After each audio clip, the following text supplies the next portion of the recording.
You weren't yelled at. You weren't hit. You weren't told you were worthless. You were just not seen. Your parents were there physically. They provided food, shelter, the basics. But when you walked into a room, nothing shifted. When you spoke, no one leaned in.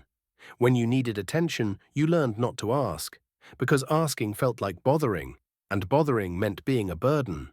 So you made yourself small, quiet, easy to overlook. This is the psychology of the ignored child. And the wounds it leaves are invisible but deep. Let me explain. There's a type of neglect that doesn't look like neglect at all. No bruises, no obvious dysfunction. Just a quiet absence of attention that slowly teaches a child one devastating lesson. You don't matter enough to be noticed. Psychologists call this emotional neglect. It's not about what was done to you. It's about what wasn't done for you. The questions that were never asked, the excitement that was never shared, the pain that was never acknowledged, the presence that was never felt. And because nothing visible happened, you grew up thinking your childhood was fine, normal even, but something inside you always felt off. Here's what happens to a child who is consistently ignored.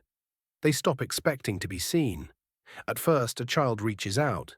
They show their drawings, they share their stories, they ask for attention in all the ways children do. But when those bids are met with distraction, disinterest, or absence, the child adapts. They stop reaching, not because they stop needing, but because needing started to feel pointless. And this adaptation doesn't stay in childhood, it follows you. As an adult, you might notice certain patterns. You don't ask for help, even when you're drowning. You assume your problems aren't important enough to share. You feel guilty for having needs at all. When someone gives you attention, it feels uncomfortable, almost suspicious, like you have to earn it or it will disappear. You've become an expert at reading rooms, sensing moods, adjusting yourself to fit whatever makes others comfortable.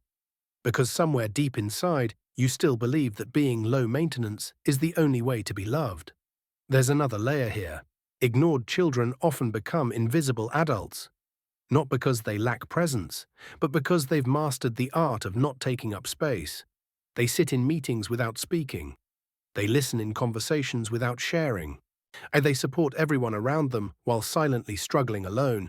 And when someone finally notices them, truly sees them, it can feel overwhelming, even terrifying. Because being seen means being vulnerable.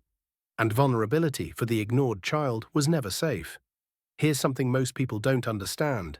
Emotional neglect doesn't feel like abuse. It feels like nothing.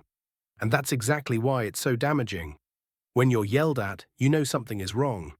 When you're hit, you know you've been hurt. But when you're ignored, there's no event to point to, no memory to process, just a vague sense that something is missing. You can't grieve what you can't name.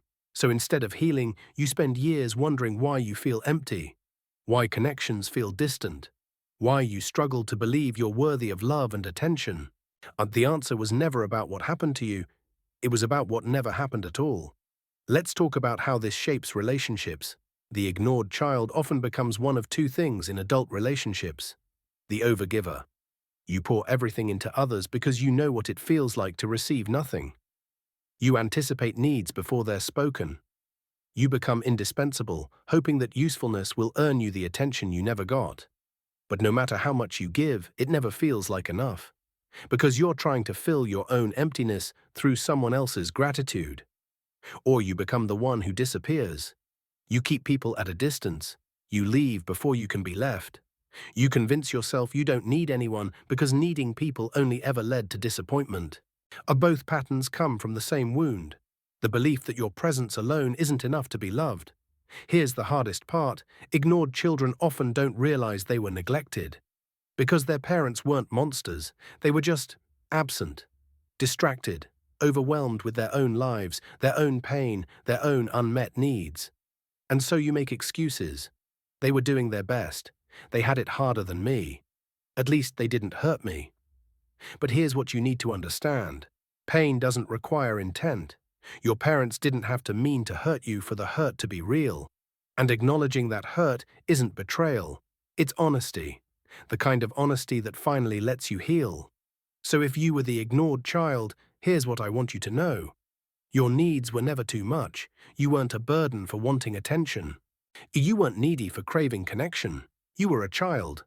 And children are supposed to be seen, heard, celebrated, delighted in. If that didn't happen for you, it wasn't because you didn't deserve it. It was because the people around you couldn't give what they didn't have. And that's their story, not yours. You're allowed to take up space now. You're allowed to have needs and voice them. You're allowed to be seen without earning it first. The invisibility you learned was a survival strategy. It kept you safe when being noticed felt dangerous. But it's not who you are. It's just what you had to become. And you don't have to stay there. Before you go, tell me, were you the ignored child? The one who learned to disappear, to not ask, to make everything easier for everyone else? Drop it in the comments. And if you're still unlearning that invisibility, comment, I was unseen. Let's see how many of us grew up feeling like ghosts in our own homes. You're not invisible anymore, even if it still feels that way sometimes.